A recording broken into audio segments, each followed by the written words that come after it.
Hey everybody, thanks for stopping by. It is so great to see you. Now, my wife's birthday is coming up really soon, so I thought what better thing to get an electrical engineer than electronic flowers. I'm going to be taking some of these old circuit boards I have laying around and turn those into some fine art flowers for her. In the meantime, follow along and see if you can use some of these ideas and techniques for your own amazing artwork. Let's get started. I'm starting with a new canvas because I subscribe to the idea that a gift for my favorite person should be made of the best stuff. And for the main color, I'm going off of what I pictured in my head, which is kind of this yellow-green with little streaks or flecks of brown in it. Now, it might just be me, but mixing paint to match what's in my head is much more trial and error than anything else. So we're just going to see how this loose mix ends up looking. And in reality, I'm actually half mixing on the tray and half on the canvas, and that gives me the ability to adjust on the fly. So in this case, I really didn't like that green, and I'm just going over it with a nice bright yellow, but I'm also mixing it on the canvas to continue with that kind of those streaks of yellow, green, and brown flecks. Now, if you paint as thick as I do, you're going to get a primary texture, but also as the acrylic starts to dry, you'll also get this kind of wave pattern. Now, while I really like that, if you don't, let the first layer dry completely and then paint over it.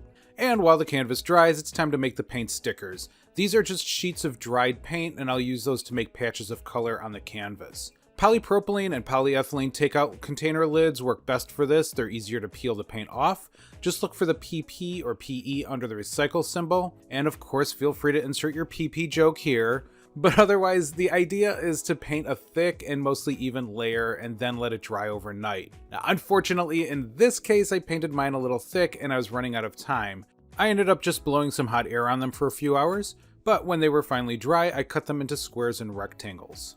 I want to follow the idea of the squares from the back panel of this old tablet. Now, the yellow will be the largest square, and you can use anything square that you have. I happen to be using the square off of my sliding square for this large one, and I'm just cutting it out with my hobby knife using light cuts to avoid ripping the paint. And I'm also using light cuts because I don't want to cut through the lid if I can avoid it. I like using these as many times as possible.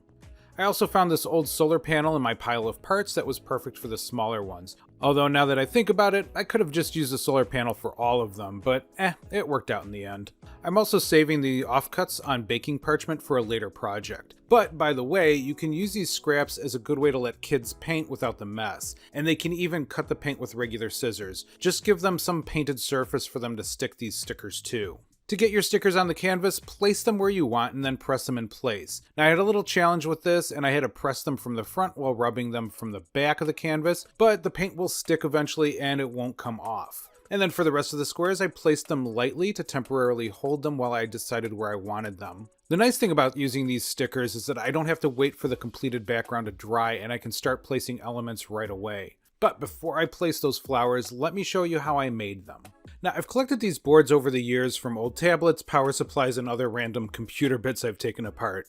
I'm basing the size of the first flower on these two little boards. I'll be using one of them as a template to cut similar pieces from the larger boards I have. To do that, I started with my rotary tool and a fiberglass cutoff wheel. Now, just a couple of safety tips. You'll need an N95 or better mask, and I also recommend goggles and earplugs. You really don't want to breathe this stuff in. Also, wear long sleeves because you might end up with little molten blobs of metal flying your way, and they really hurt, trust me. Also, do not cut through those little canister looking things. Those are called capacitors, and they actually might have a liquid in there that could be toxic. So plan your cuts around them or just clip them off the board. Now, two other things. I didn't realize how dull this wheel was, so it took way longer than it should have. I eventually switched to a diamond wheel for the second flower, and it took like a quarter of the time.